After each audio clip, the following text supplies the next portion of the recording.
चलिए, तो जैसा कि आप सभी लोगों को अब तक पता ही चल गया होगा कि आरआरबी एनटीपीसी ग्रेजुएट सीबीटी 2 का रिजल्ट आउट हो चुका है। ठीक है, तो कल सीबीटी 1 का आई थिंक परसों हुआ था सीबीटी 1 का, तो वो तो मैंने आपको बता ही दिया था। और ये आज जौनपुर बिलासपुर जोन से मैंने फिल किया था, जो शायद 10 जुलाई को एग्ज़ाम हुआ था ना। इतनी जल्दी दे दिया, पता ही नहीं था, रेलवे वाले हैं कुछ भी कर सकते हैं। तो वैसे तो सितंबर के लास्ट में ही लग रहा था कि रिजल्ट आएगा, बट इस बार जल्दी 1 महीना पहले ही लग रहा है, क्योंकि सभी टीचर भी बोल रहे थे इतना ही होगा। तो जिनका भी मतलब सीबीटी 1 में जो अभी जो यूजी में हुआ, वो बताना कि उनके नंबर इंक्रीज हुए हैं या डिक्रीज हुए हैं। वो मैं अभी आपको भी बताऊंगा कि मेरे क्या हुआ था उसमें। तो ये बिलासपुर का कट ऑफ है। ठीक है, ये सीवेट यानी जिन्हें टाइपिंग की कोई नीड नहीं है, जिनका इस लिस्ट में शायद 466 लोग सेलेक्ट हुए हैं इसमें। ठीक है, तो इसमें देख रहे हो ओबीसी की कट ऑफ और हाई चली गई है यूआर से। तो ओबीसी वालों को ना तो इज्जत मिल रही है, ना तो नौकरी मिल रही है। देख रहे हो तुम, हैं? मतलब यूआर की कट ऑफ कम जा रही है ओबीसी से। अब वैसे तो मैं भी वैसे ओबीसी से ही हूँ, बट मैंने तुम्हें बता ही रखा था, मैंने जनरल से, क्योंकि मेरा सर्टिफिकेट नहीं बना था, तो इसीलिए मैंने यूआर से ही फिल की है। तो इस लिस्ट में भी मतलब नाम है मेरा। तो ठीक है, तो इसमें 466 लोग सेलेक्ट किए गए हैं। और ये मैंने तो आपको पहले ही बता रखा था, मेरे 89 नंबर थे जो सीबीटी 1 में। तो तभी मैं बोलता हूँ कि अगर नंबर लाने कट ऑफ के आर आर पार मत लाओ, क्योंकि एक पोस्ट के लिए कट ऑफ क्लियर होगी तो क्या फ़ायदा है फिर। तुम सीबीटी 2 में चाहे 120 कर लेना, अब तुम्हारे लिए टाइपिंग के लिए ही क्वालिफाई हो तो टाइपिंग के लिए ही क्वालिफाई रहोगे। तो इसीलिए अपना मैक्सिमम सीबीटी 1 में ही दे दिया करो जितना। तो मेरे 89 नंबर थे, इसीलिए मैं जितनी भी 4 पोस्ट थी उसके लिए सबके लिए क्वालिफाई था। ठीक है, तो यहाँ पर सी वी टी 81 है और 75। तो इसका मतलब ये हो गया 75 यानी 120 का 3/4 करेंगे तो 4 से काटेंगे कितनी बार? 3 बार। तो 90 नंबर होने चाहिए थे। ठीक है, मेरे नंबर थे शायद 80, 95 अपॉन ऐसे 39 ऐसे आसपास नंबर थे। ठीक है, अब ये पता नहीं है कितने नंबर कम ज़्यादा हुए हैं, ये पता नहीं है। ऐसे यहाँ पर देख सकते हैं, तो यानी 96, तो यहाँ पर इतने नंबर चाहिए थे। तो तभी मैं बोलता हूँ आपका टारगेट होना चाहिए 100+ सीबीटी 2 के लिए। अगर चाहिए कोई पोस्ट तो मतलब फंस सकते हो नहीं, मतलब हो सकता है कि हो जाए क्लियर। आज कितनी तारीख है? 27 तारीख है क्या? हाँ, ठीक। तो आप देख सकते हैं टेलीग्राम पर मैंने तो नहीं डाल रखा है, मुझे भी पता चला था, मैं तो अभी सो के उठा था, मुझे पता चला रिजल्ट आया। एक इंस्टाग्राम पर मैसेज आया कि भैया रिजल्ट आ चुका है। तो मैंने कहा किसका? मुझे लगा कि एनटीपीसी सीबीटी 1 का आया हो, वो तो मुझे पता ही है मेरा मतलब उसमें क्या हुआ है। बट ये बोला कि नहीं ये ग्रेजुएट वाला भी आ गया। फिर मैंने मुझे लिस्ट भी ना मिली, क्योंकि टेलीग्राम पर किसी ने डाल भी नहीं रखी थी। तो फिर और हैं, तो उसने मुझे मतलब मिली मुझे लिस्ट, वहाँ से मैंने अपना नंबर चेक किया। तो उसमें 466 लोग ओनली सेलेक्ट किए गए हैं सीबेट यानी स्टेशन मास्टर के लिए। ठीक है, और जो टाइपिंग वाले हैं शॉर्ट लिस्टेड, टाइपिंग के लिए भी मेरा लिस्ट में नाम है। तो मैं तो सब पोस्ट के लिए क्वालिफाई हूँ। ठीक है, तो अब यही तो तब मैं बोल रहा था, अगर किसी के मान लो अगर 120 मान लो 120 में से 110 नंबर हैं और वो टाइपिंग के लिए क्वालिफाई है, तो क्या मतलब है। और भी तो जीटीएम, एक जीटीएम की पोस्ट थी, एक स्टेशन मास्टर की है। तो जहाँ तक उम्मीद है जीटीएम का मिलने के चांस हैं पूरे।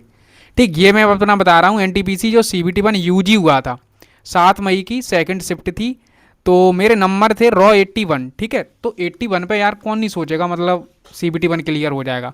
रैंक मित्रा वाले दिखा रहे थे लगभग 3 नंबर इंक्रीज हो रहे हैं, तो मैंने सोचा 84। प्रयागराज की कट ऑफ तो मुझे मालूम ही थी कि ग्रेजुएट की लगभग 86 के आसपास गई थी, और लोएस्ट पोस्ट थी शायद 82। तो मैंने सोचा था एक पोस्ट के लिए तो मैं क्वालिफाई हो ही जाऊंगा। अब तुम नॉर्मलाइज स्कोर देख रहे हो, वैसे जो होता है स्कोर वो इतना है, और नॉर्मलाइज होके मात्र 0.13 नंबर इंक्रीज किए हैं रेलवे वालों ने मेरे। और इसी शिफ्ट सेम में टेलीग्राम पर एक ग्रुप है मेरा। ठीक है, तो मैं वहाँ अपडेट करता रहता हूँ। वहाँ पर सेम शिफ्ट में एक बंदे के 39 नंबर थे, 44 कर दिए। अब मुझे ये बता दो इसके 5 नंबर क्यों इंक्रीज किए? मुझे 0.13 नंबर मिले, और मुझे तो एक नंबर भी, आधा नंबर नहीं पूरा मिला है, इसे 5 नंबर कैसे मिले? ठीक है, तो इस बार शायद सीबीटी 1 यूजी वाले में स्कैम तो हुआ है, मतलब नॉर्मलाइजेशन को लेके। किसी के 80 नंबर थे, किसी के कम कर दिए हैं, किसी के मतलब इन्होंने क्या किया, जिनके कम नंबर थे, जिनका सिलेक्शन नहीं होना, जैसे 50 हैं किसी के, तो 55 कर दिए, जैसे कि उसे तसल्ली मिल जाए, हाँ तू भी आगे तैयारी कर लेना। मतलब क्या ही बोलूँ मैं। तो ठीक है, तो जिनका भी सिलेक्शन हुआ है उनको सभी को बधाई। ठीक है, और CBT 1 हो चुका है, मतलब जिनका यूजी वालों का, तो उनको कुछ स्पेशल नहीं करना है। लास्ट के तुम्हारे 20 दिन बचे हैं ओनली, आज 20 ही दिन है, 19 दिन मान के चलो, 17 सितंबर को तो एग्ज़ाम है। तो उनको सिर्फ मॉक टेस्ट लगाने ज़्यादा से ज़्यादा। देखो जिनके 80 नंबर थे उनको तो लग रहा होगा यार मेरा तो हो ही जाएगा, तो मुझे भी लग रहा था, ठीक है, बट क्या करें, ठीक है। तो उसके लिए मैं बता रहा हूँ, कुछ नहीं पढ़ना है एक्स्ट्रा, आपको मॉक टेस्ट देने हैं, उनको एनालाइज करना है, और मैथ और रीजनिंग तुम्हारी कंप्लीट होएगी, और सब एक ही सिलेबस आता है, बस ज़्यादा से ज़्यादा ये कर लेना, जीएस के क्वेश्चन जो एनटीपीसी सीबीटी 1 में पूछे गए थे इस साल, वो सब पीडीएफ को रट जाना तुम बस, ठीक है।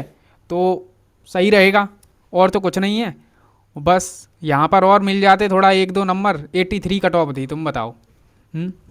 प्रयागराज की, अब मुझे लग रहा था कि मैं बिलासपुर से ही जॉइन से कर देता, बिलासपुर से 2 पोस्ट क्लियर हो रही थी इतनी पर, इतने नंबर पर, और एक तो मैं ओबीसी से हूँ और यूआर से फिल करता हूँ, इतना हूँ, इतना बड़ा हो गया हूँ। वैसे अगर ओबीसी से होता तो यहाँ एक पोस्ट हो जाती, पर टाइपिंग की होती कोई दिक्कत नहीं, बट हो तो जाती कम से कम एटलीस्ट। क्या हुआ था देखो, ओबीसी से इसीलिए नहीं फिल कर पाया क्योंकि लास्ट ईयर मेरा मन नहीं था फिल करने का, बट और मेरा सर्टिफिकेट वो मांग रहा था, मतलब 6 महीने का मांगते हैं, तो बने नहीं थे और डेट निकली जा रही थी।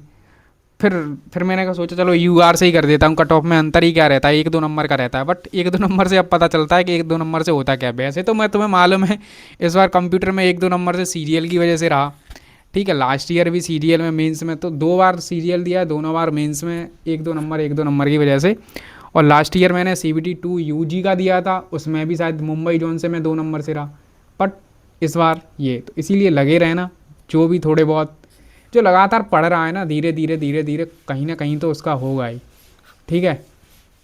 तो बस, और किसी कुछ नहीं, और मैं ज़्यादा होगा तो मैं एक वीडियो डाल दूंगा आपको, 1 सितंबर को आपको एक वीडियो मिलेगा जिससे आपको कुछ कुछ ना कुछ तो मोटिवेट हो गए, 100% हो गए मैं अपनी जर्नी के बारे में, क्योंकि मैंने 1 सितंबर 2022 से तैयारी स्टार्ट की थी, ठीक। इसीलिए सितंबर भी आने वाला है, तो फिर मैं बताऊंगा कौन सा एग्ज़ाम में क्या मैं रहा हूँ क्या नहीं रहा हूँ। लॉन्ग वीडियो हो सकती है, 30 से 40 मिनट भी हो सकती हैं, तो उस वीडियो में डिटेल जानकारी दूंगा किस टीचर से मैंने पढ़ा है, किस टीचर से नहीं पढ़ा है, ठीक है। धन्यवाद सभी लोगों का जिनका हो गया है, बहुत बहुत सबको अपने, मतलब ठीक है, जो अब मैं क्या बोलूँ, कुछ शब्द ही नहीं है मेरे पास, ठीक है। तो जिनका हुआ है वो बताना कमेंट में कि हुआ है कि नहीं, टेलीग्राम पर ज्वाइन हो जाना, वहाँ पर मैं टारगेट ग्रुप चला ही रहा हूँ, एनटीपीसी की पीडीएफ डली हुई है इंपॉर्टेंट, तो वो जाके डाउनलोड कर लो, उन्हीं को बार बार लगाना है, मैथ के 200 क्वेश्चन उनसे कुछ बाहर नहीं आएगा, ठीक है। धन्यवाद।